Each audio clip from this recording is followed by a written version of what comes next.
10, 9, 8, 7, 6, 5, 4, 3, 2, 1.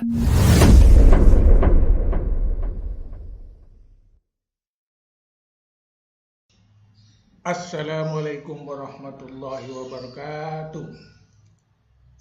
Alhamdulillahirrabbilalamin. Kembali kita bersyukur kepada Allah Subhanahu wa Ta'ala. Salam salawat senantiasa kita haturkan ke Nabi besar Muhammad sallallahu alaihi wasallam dengan mengucapkan salawat Allahumma sholli ala sayyidina Muhammad wa ala alihi wa barik wasallam. Ya, kembali kita melanjutkan kuliah mata kuliah statistik dengan topik populasi dengan sampel, yang mana pada video sebelum ini kita sudah mengkaji atau membahas sedikit terkait dengan apa itu populasi. Dan di mana pada video lalu saya menjanjikan untuk melanjutkan dengan pembahasan sampel. Nah, pada kesempatan ini kita membahas tentang sampel. Pertanyaan singkat di sini yaitu apakah itu sampel? Kemudian jawaban singkat juga adalah sampel adalah unsur-unsur yang diambil dari populasi. Sangat singkat, dan itu biasanya sudah secara lumrah semua orang pahami. Akan tetapi terkait dengan pembelajaran statistik, di mana saya pernah mengatakan bahwa populasi dan sampel itu adalah hal yang sangat penting untuk kita kaji secara mendalam dalam rangka memahami mata kuliah statistik terkait dengan ekonomi bisnis ini, maka pengertian sampel yang sederhana ini akan lebih kita elaborasi lebih jauh terkait dengan makna sampel itu sendiri. Jadi bukan sekedar jawaban sampel adalah unsur-unsur yang diambil dari populasi. Oke, kita lanjut.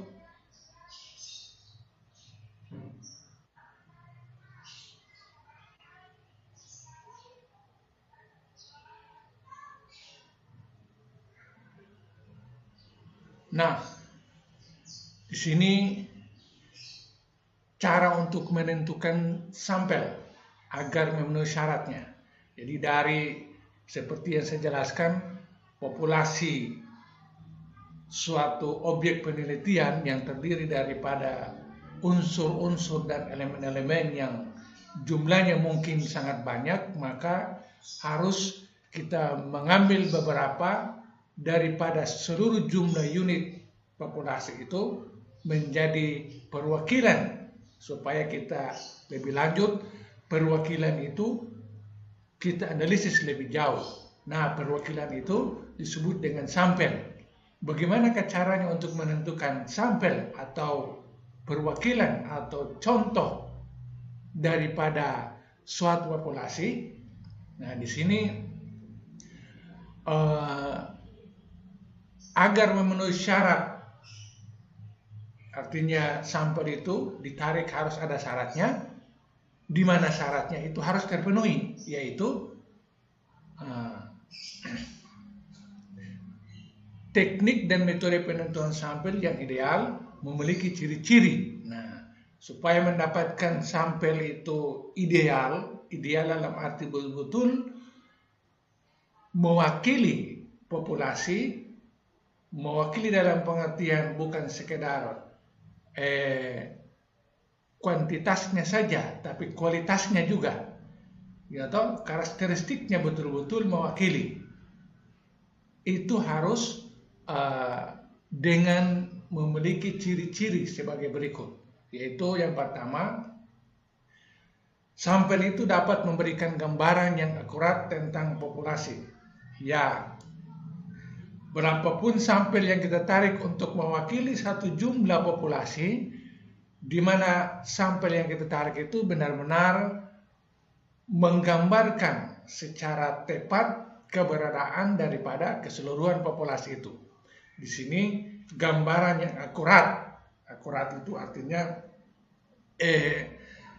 sangat tepat, tingkat ketelitiannya sangat tepat, sehingga betul-betul memberikan informasi terkait dengan kondisi yang sebenarnya terhadap populasi itu bisa dapat diharapkan. Nah, ini ciri yang pertama.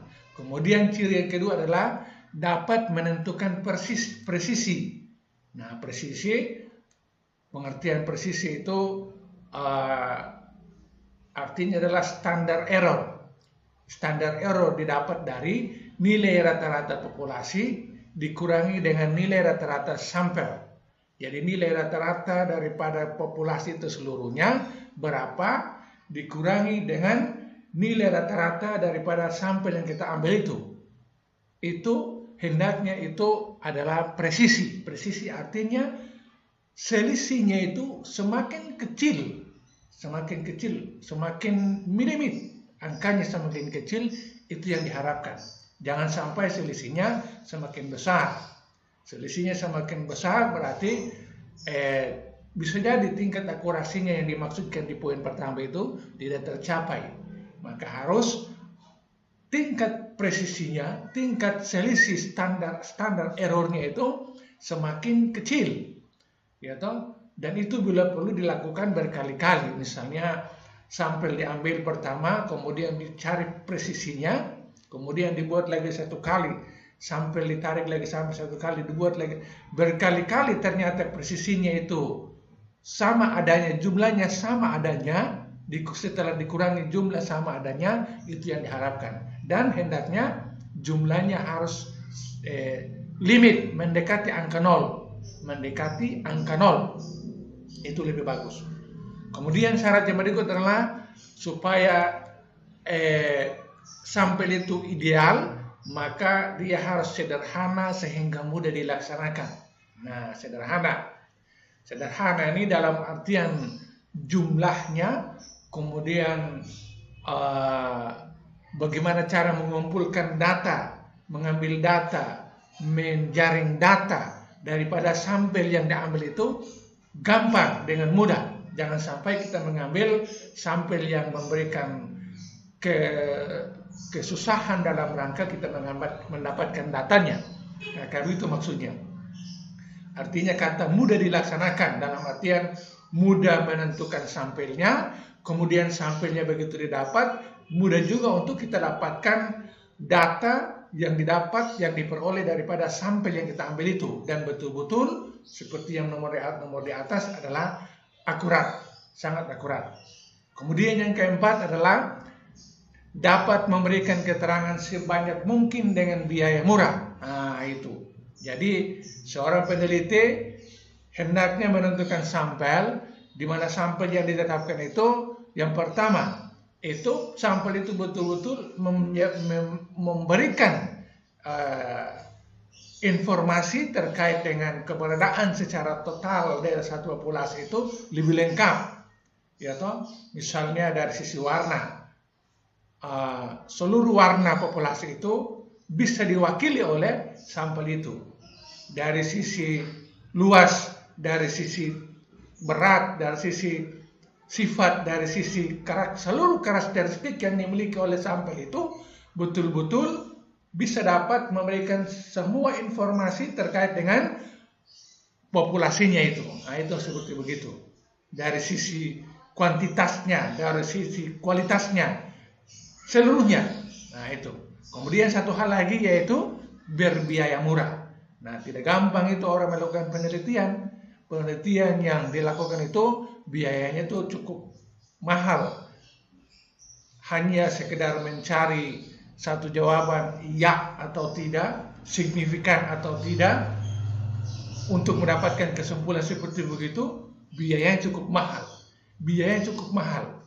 Dengan demikian maka seorang peneliti berpikir bagaimana caranya supaya biaya itu bisa dapat diminimalisir. Maka salah satu caranya juga adalah dengan melihat populasi untuk menentukan sampel size atau ukuran sampel yang betul-betul akurat sehingga bisa terjadinya penghematan biaya. Nah, artinya sebelum melakukan proses penghematan biaya, perhatikan juga biaya yang tersedia. Nah, kalau biaya yang tersedia itu untuk memenuhi seluruh aktivitas terkait dengan pengambilan data dari sampel itu, tidak mengapa. Tapi kalau misalnya sampelnya banyak, sementara biayanya kecil, maka itu sesuatu yang sangat nanti hasilnya kurang bagus. Nah, dan itu akan merugikan si peneliti sendiri. Oke. Nah, itu adalah 4 hal yang perlu diperhatikan ketika kita ingin menarik sampel atau mengambil sampel daripada satu populasi. Secara singkat, itu harus akurat, harus presisi, harus gampang dibuat, dan yang keempat adalah banyak informasi yang bisa kita dapatkan dengan biaya murah. Nah, kayak begitu. Itu maksudnya begitu. Oke. Selanjutnya kita menuju ke halaman berikut.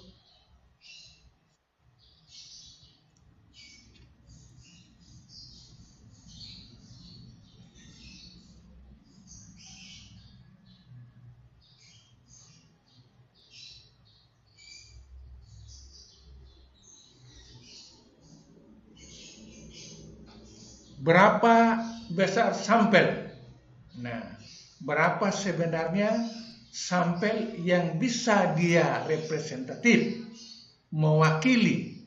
Berapa sebenarnya, kalau kita menggunakan kata ukuran, berapa ukuran sampel yang sebenarnya sehingga dia sama dengan artinya memberikan informasi yang betul-betul mewakili, representatif daripada suatu populasi. Nah, bagaimana untuk menentukan besar sampelnya? Besar sampel itu perlu dipertimbangkan hal-hal sebagai berikut. Nah, menentukan besar sampel itu perlu mempertimbangkan 4 hal sebagai berikut. Kenapa harus dipertimbangkan? Karena maksudnya supaya betul-betul sampel itu dia representatif, dapat mewakili populasi yang ada. Nah, begitu. Itu yang pertama, derajat keseragaman atau degree of homogeneity. Nah, derajat keseragaman, tingkat kesamaan sampel yang kita ambil dengan populasi yang tidak mendapatkan kesempatan untuk menjadi sampel. Nah, tingkat kesamaannya, derajat kesamaannya, keseragamannya. Nah, itu mungkin kita menggunakan pendekatan standar error, ya, atau standar error seperti yang saya jelaskan tadi, kata presisi. Nah, kemudian derajat keseragaman dari populasi atau completely heterogen. Nah, itu yang dimaksudkan tadi. Jadi, seperti yang saya jelaskan tadi, derajat keseragaman adalah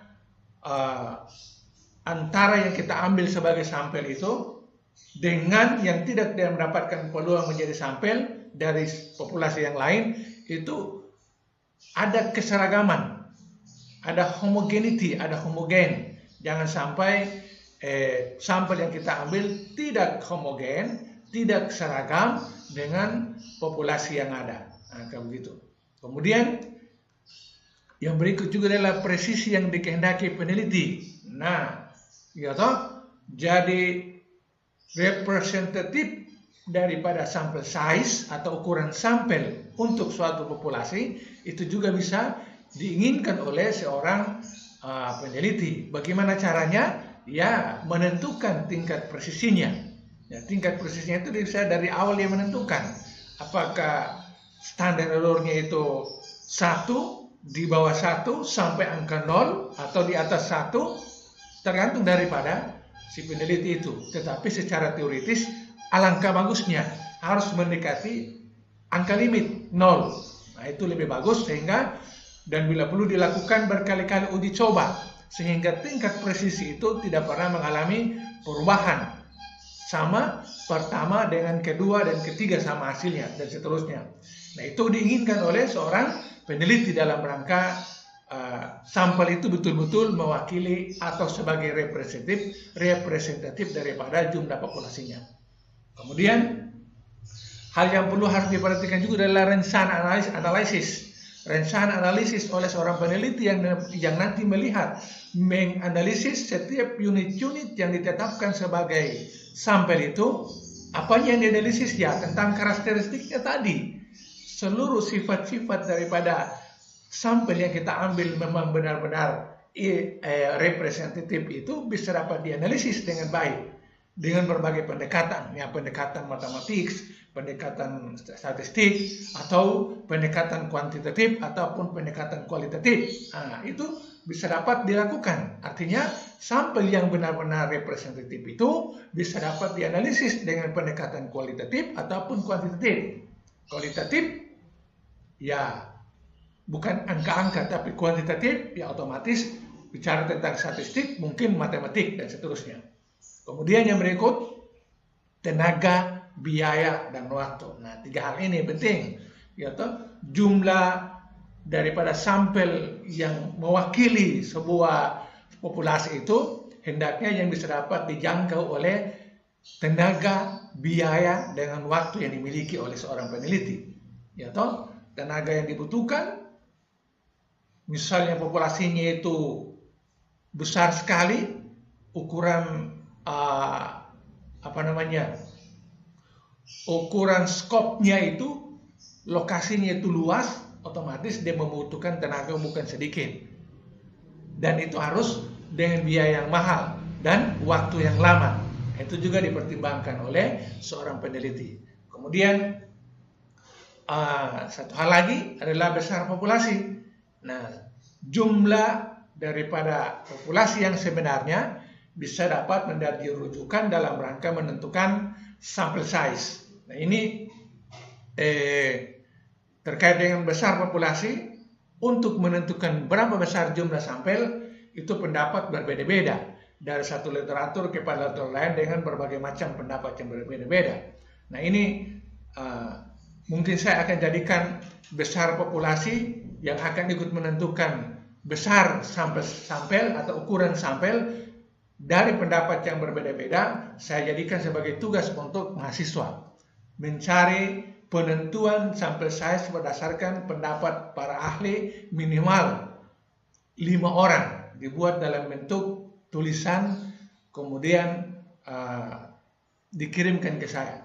Ini terkait dengan berapa besar sampel size, khususnya besar populasi yang menentukan sampel size atau ukuran sampel atau berapa besar sampel itu saya katakan ulang bahwa itu pendapat para ahli berbeda-beda dari sumber literatur yang berbeda-beda, akan berbeda cara menghitungnya. Oleh karena itu saya jadikan sebagai tugas kepada mahasiswa, silakan mencari minimal 5 pendapat yang berbeda-beda terkait dengan penentuan sampel size. Caranya itu cari buku, kemudian atau boleh search di buku-buku online, kemudian lihat cara penentuan sampel. Pertama, ambil rumusnya. Kedua, pecahkan dengan contoh, lalu rumusnya, lalu ada contoh penyelesaiannya. Itu menurut siapa, rumusnya apa, kemudian contoh penyelesaiannya bagaimana. Itu harus menjadi tugas minimal 5. Dan ini sangat penting untuk Anda, karena suatu saat Anda begitu menulis proposal penelitian, tentunya kalau yang terkait dengan uji hipotesis atau hubungan atau pengaruh dan seterusnya, itu biasanya melakukan pendekatan uji statistik. Yang otomatis tidak bisa keluar daripada bicara populasi dan sampel. Nah, di situ pasti Anda menulis tentang sampel size atau ukuran sampel, penentuan sampel. Itu harus ada rujukan. Nah, kalau misalnya tugas Anda ini dibuat dan dimengerti, dihafal dan dipegang, satu saat bisa Anda jadikan sebagai sumber rujukan menentukan sampel size. Oke. Semakin besar sampel, semakin tinggi tingkat presisi yang didapatkan. Nah, itu kalimat ini, jadi semakin jumlah sampel yang ditentukan, sampel size-nya itu semakin tinggi, maka tingkat presisi perbedaannya itu semakin tinggi. Nah, itu berarti tingkat error, standar errornya semakin tinggi. Nah, itu nanti interpretasi orang lain bahwa ini standar error tinggi, misalnya, itu akan menyebabkan orang punya kepercayaan terhadap data kita kurang bagus. Ya, ya toh. Tapi kalau standar errornya semakin kecil itu lebih bagus. Oke. Lanjut ke slide berikut.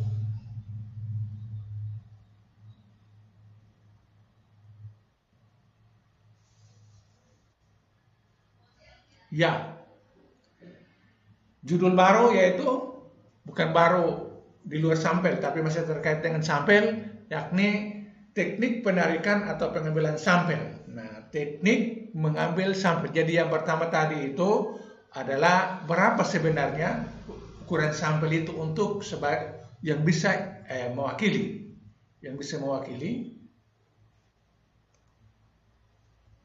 Nah, judul yang ini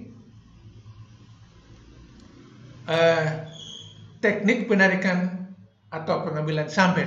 Nah, artinya setelah kita menentukan atau memahami yang dibahas tadi, maka selanjutnya secara operasionalnya di lapangan itu bagaimana caranya untuk melakukan penarikan itu. Jadi jumlahnya itu berdasarkan teori, sedangkan cara tariknya yang baru kita bahas sekarang, yaitu ada dua cara, yaitu dengan model penarikan dengan model probability sampling atau random sampling. Kemudian yang kedua adalah non probability sampling atau non random sampling.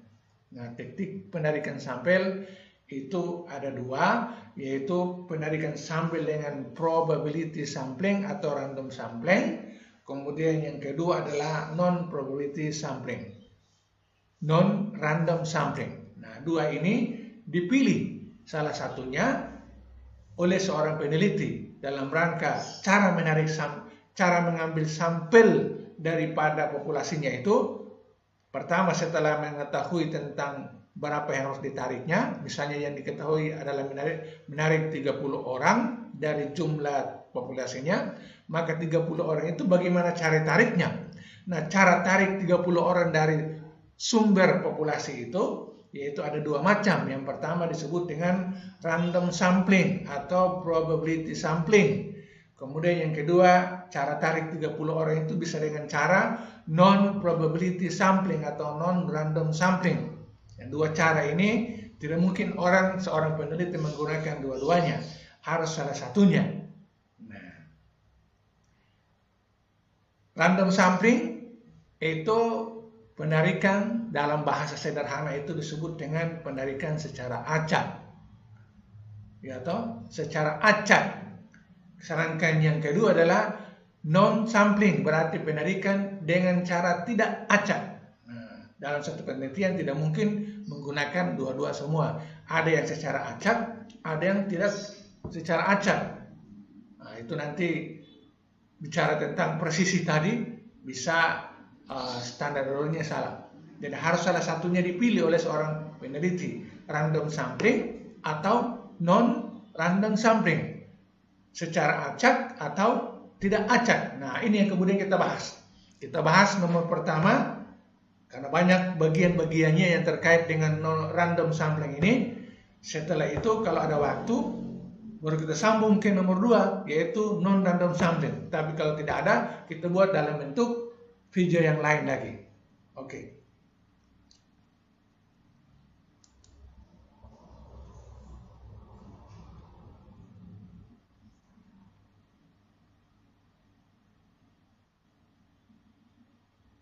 Ya, probability sampling atau random sampling.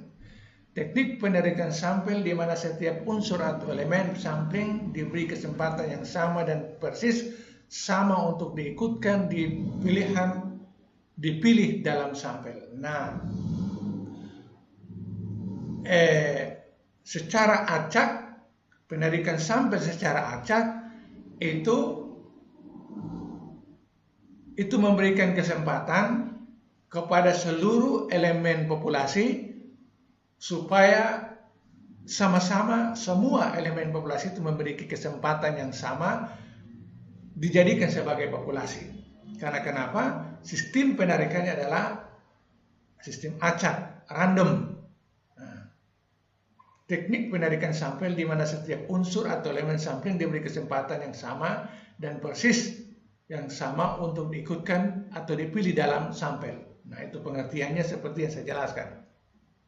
Kemudian, syarat dalam penarikan sampel probability adalah tersedianya daftar anggota populasi atau daftar unsur elemen populasi, kerangka sampel atau sampling frame. Nah, itu.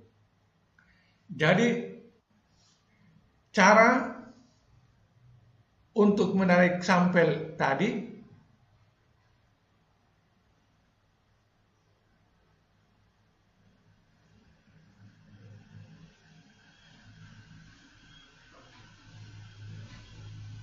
ya.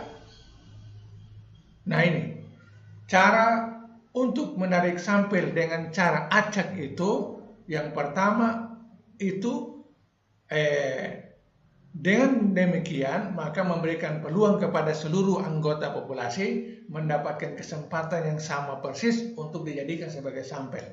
Kemudian yang kedua, untuk menarik sampel dengan cara acak itu harus dibekali atau seorang peneliti harus memiliki kerangka sampel atau sampel frame, atau yang pernah saya katakan pada video sebelumnya adalah satu daftar yang berisikan tentang seluruh jumlah populasi yang ada. Jadi misalnya 100 orang atau 200 orang atau 200 kota atau berapapun yang dijadikan dengan sampel itu, dijadikan sebagai populasi itu harus tertuang dalam satu daftar. Kemudian dari daftar itu menjadi standar,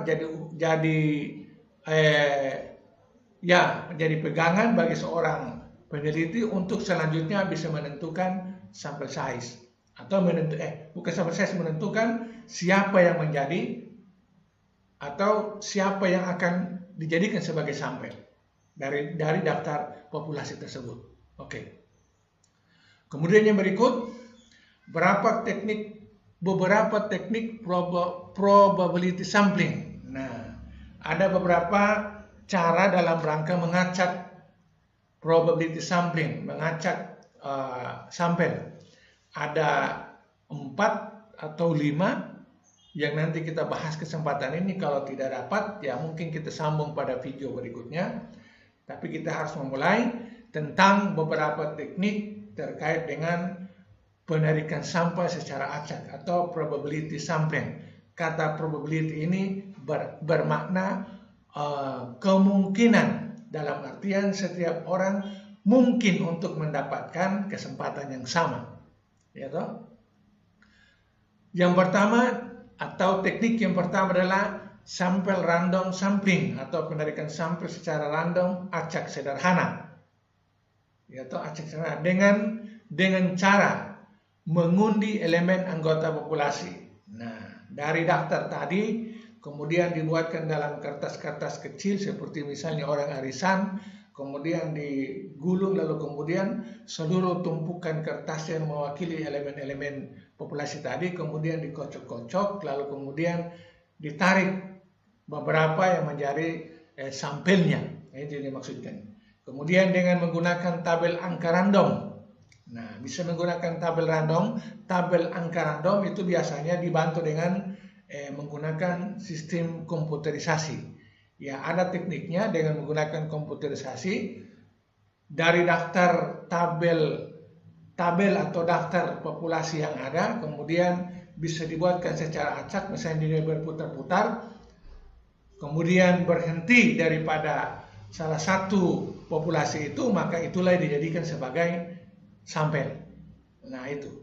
Jadi bisa dengan mengundi atau bisa juga dengan cara melempar dadu dari sekian orang yang duduk dalam sebuah ruangan, kemudian seorang peneliti menentukan siapa yang menjadi sampel, dia melemparkan suatu benda ke atas, kemudian jatuh ke bawah, ketemu atau kena atau berdekatan dengan seseorang, maka orang itu akan diangkat atau ditetapkan sebagai sampel.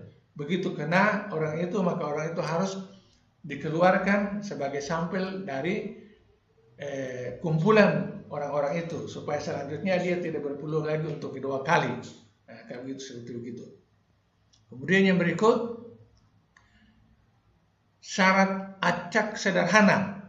Ya itu tadi tuh. Syarat acak sederhana tadi untuk melakukan penarikan secara sederhana tadi syaratnya adalah tersedia kerangka sampling, sifat populasi homogen, populasi tidak terlalu tersebar secara geografis. Nah itu, jadi untuk penarikan sampel secara acak sederhana ini yang pertama itu tersedia kerangka sampling otomatis.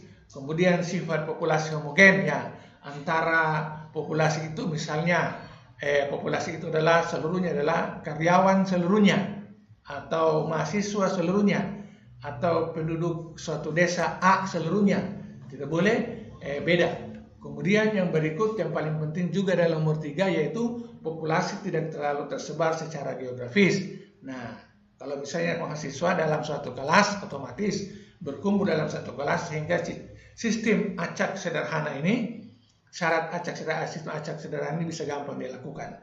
Yaitu atau misalnya dalam suatu kantor, suatu gedung, suatu rapat dilakukan penarikan sampel. Nah, itu memungkinkan untuk dijadikan dengan menggunakan acak sederhana ini. Oke.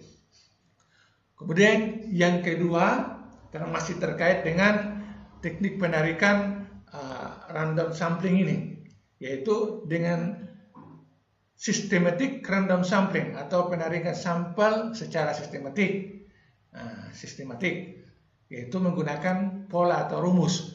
Caranya yang pertama melakukan cek keadaan daftar populasi kerangka populasi, bahwa seluruh populasi sudah berada di dalam atau sudah di input ke dalam satu daftar. Kemudian langkah kedua adalah menetapkan jarak interval antara satu populasi ke populasi berikutnya itu jaraknya berapa. Nah ini dinyatakan dalam rumus I sama dengan N per N.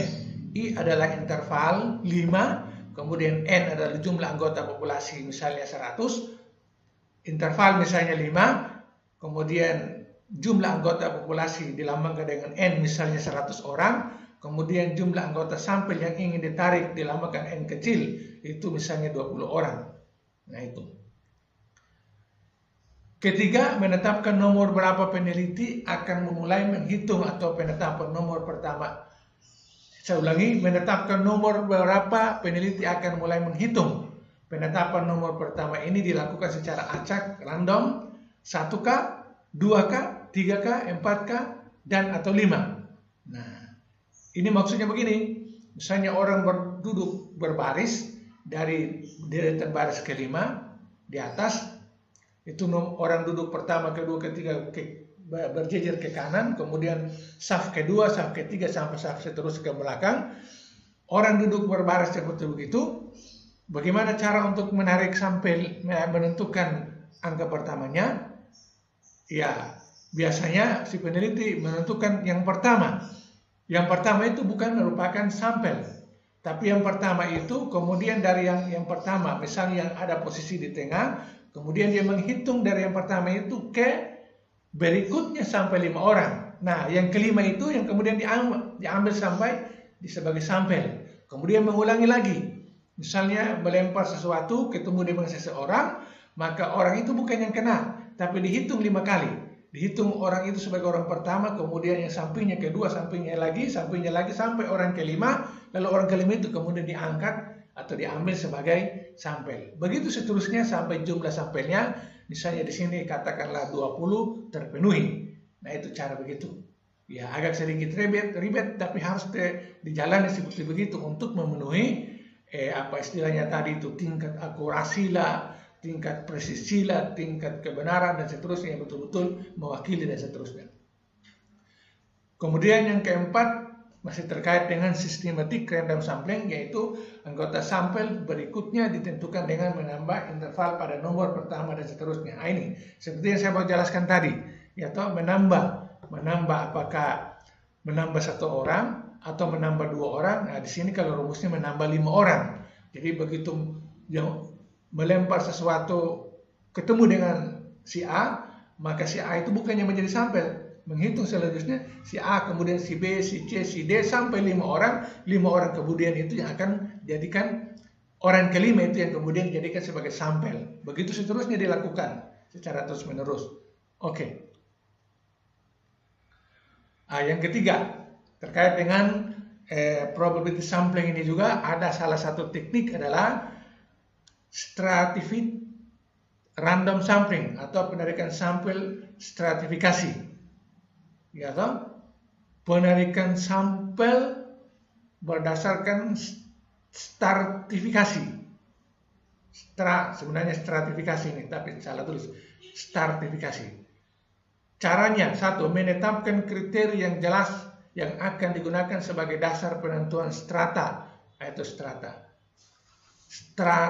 lapisan. Kemudian dengan dasar kriteria tersebut populasi dibagi ke dalam subpopulasi. Setiap populasi diasumsikan homogen. Kemudian yang berikut, penentuan besar sampel pada masing-masing populasi bisa proporsional, bisa pula tidak. 4. Penentuan unsur bisa sampel random atau sistematik. Nah, itu. Jadi ada model penentuan sampel secara acak ini dengan mempertimbangkan ada istilah strata atau lapisan. Lapisan ini misalnya lapisan terkait misalnya tingkat pendidikan kah, tingkat pendapatan kah, tingkat pemahaman kah, tingkat keaktifannya kah, dan seterusnya. Itu bisa dijadikan sebagai salah satu cara dalam rangka menentukan sistem secara acak ini. Ya toh? Yang penting 4 langkah ini harus diperhatikan. Yang pertama, menetapkan kriteria yang jelas yang akan digunakan sebagai dasar penentuan strata. Nah, kriteria tadi misalnya kriteria pendidikan kah, kriteria pendapatan kah, kriteria umur kah, kriteria jenis kelamin kah, kriteria asal muasalnya kah, dan seterusnya. Kemudian dengan dasar kriteria tersebut populasi dibagi ke dalam subpopulasi. Setiap populasi diasumsikan homogen. Nah, yang tadi itu misalnya dari tingkat pendidikan, ada pendidikan doktor berkumpul satu populasi homogen, ke pendidikan master magister berkumpul satu populasi homogen, subpopulasi maksudnya. Kemudian seterusnya ke bawah. Nah, misalnya dari sisi pendidikan ataupun dari segmen-segmen yang lain bisa dilakukan cara yang sama dengan pendekatan stratifikasi. Ini tak salah tulis, bukan starta tapi stratifikasi. Kemudian penentuan besar sampel pada masing-masing subpopulasi bisa proporsional, bisa pula tidak. Nah, bisa proporsional artinya misalnya jumlah dokter itu hanya 20 orang, ya dari 20 orang itu ambil 1 atau 2 orang. Dari jumlah yang tamat SMP 200 orang, ambil berdasarkan 200 orang. Proporsional maksudnya begitu. Bisa juga tidak, yaitu jumlah totalnya berapa, kemudian bisa digunakan jumlah total untuk mengambil, bisa saja seluruh jumlah dokternya yang populasi diambil sebagai sampel seluruhnya kalau jumlahnya cuma 10, tetapi kalau dilihat dari sisi keterwakilan bisa saja dia mewakili seluruhnya dari berbagai hal. Kemudian yang keempat, penentuan unsur bisa sampel random atau bisa juga sistematik. Nah, penentuan unsur. Nah, bukan ini salah tulis ini unsur. Itu bisa menggunakan acak,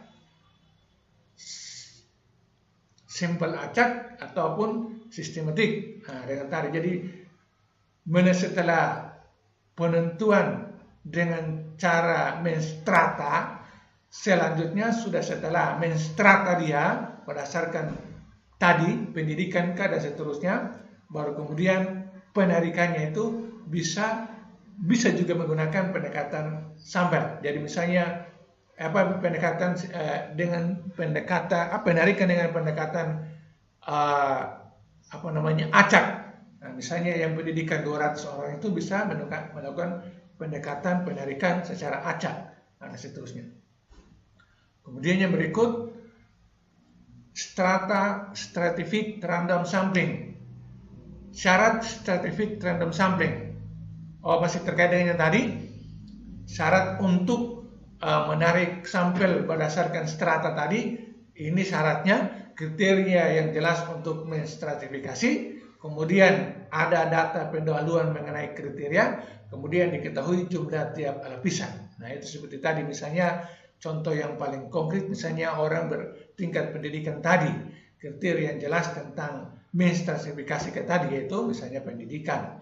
Pendidikan masih banyak terkait dengan pendidikan, bukan sekedar tingkat pendidikannya, tapi bisa dari sisi jenis keahlian ilmunya juga. Keahlian ilmu apa dia, doktor apa di bidang apa, magister di bidang apa, keahlian, bidang keahliannya, bidang ilmunya. Kemudian ada data pendahuluan mengenai kriteria. Ada data pendahuluan terkait kriteria, yaitu data-data yang memang data yang diambil dari populasi itu sudah ada data awal untuk menentukan sampel itu sudah kita punya. Mungkin terkait dalam hal ini juga adalah daftar sampel, daftar populasi tadi yang dimaksud tadi, atau kerangka frame itu sudah dimiliki. Kemudian diketahui jumlah tiap lapisan. Nah, diketahui jumlah tiap lapisan tadi itu sub populasi dari level di atas sampai level di bawah atau sebaliknya, itu dapat diketahui oleh seorang peneliti. Oke. Kemudian, saya tambahkan yang dua ini saja, yaitu cluster sampling atau penarikan sampel dengan berkelompok.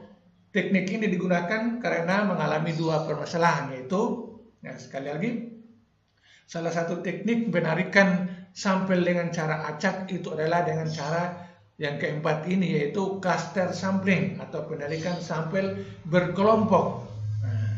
Teknik ini digunakan karena mengalami dua permasalahan, yaitu peneliti kekurangan kerangka sampling yang baik suatu populasi yang menyebar. Dua, biaya yang tinggi untuk menyusun kerangka sampling dan menjangkau setiap elemen sampling. Nah, itu jadi suatu populasi mau diambil sampelnya dengan sistem acak, akan tetapi pertimbangan seorang peneliti bahwa dia tidak memiliki kerangka sampling yang lengkap terhadap populasinya, mungkin juga dari sisi biaya tidak mencukupi untuk dia menjangkau seluruh populasi sampel yang ada, maka dia bisa membuat dalam bentuk penarikan sampel berkelompok, kelompok A, kelompok B, kelompok C. Kemudian dari tiap-tiap kelompok itu ada keterwakilan sampelnya. Oke. Caranya yang terkait dengan yang keempat ini, yaitu satu, populasi dibagi ke dalam mini populasi. Mini populasi memiliki karakteristik yang sama dengan populasi. Nah, populasi dibagi ke dalam kelompok-kelompok yang kita sebut dengan mini populasi. Di mana mini populasi itu, populasi miniatur, itu harus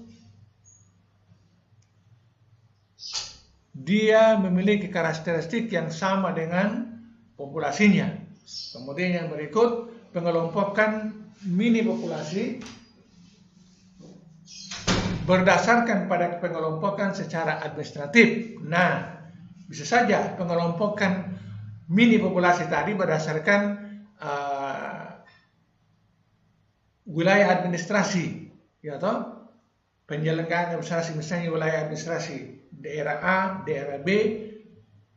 Administrasi di sini dalam artian bukan surat menyurat, tetapi tapal batas, katakanlah begitu, tapal batas suatu desa dengan desa lain, atau satu dusun dengan dusun lain, atau satu kecamatan dengan kecamatan lain, atau satu daerah, satu kabupaten dengan kabupaten lain. Wilayah administrasi yang berbeda-beda, mulai ukuran kecil RT RW sampai seterusnya, bahkan misalnya rumah atau misalnya kelompok-kelompok dalam masyarakat. Kelompok-kelompok dalam masyarakat bisa dipandang sebagai, di sini disebut dengan kata secara administratif. Kemudian yang ketiga adalah setelah itu menentukan klaster secara random, bisa dilakukan secara bertingkat, misal dari desa menjadi duku-duku, dusun-dusun, atau dusun-dusun dan seterusnya. Nah, ini penjelasannya sama seperti yang saya menjelaskan administrasi tadi. Kemudian yang berikut adalah klaster yang terpilih adalah unit yang berisi elemen sampel final. Nah, klaster yang terpilih itu adalah unit sampel yang final. Oke. Nah, ini saya pikir lagi nomor 5 sama nomor 6. Nanti kita sambung nomor 5 dan 6 ini pada video berikut terkait dengan teknik penarikan sampel secara random. Ada 1, 2, 3, 4 sudah kita jelaskan. Lagi nomor 5 yaitu multi-stage sampling, kemudian yang keenam adalah area sampling. Kenapa saya tunda? Supaya dia bisa dapat mengingat kembali ingatan kita pada video berikutnya terkait dengan pembahasan sampel. Oke, saya tutup penjelasan kali ini dengan mengucapkan wabillahi taufiq wal hidayah. Wassalamualaikum warahmatullahi wabarakatuh. Peace.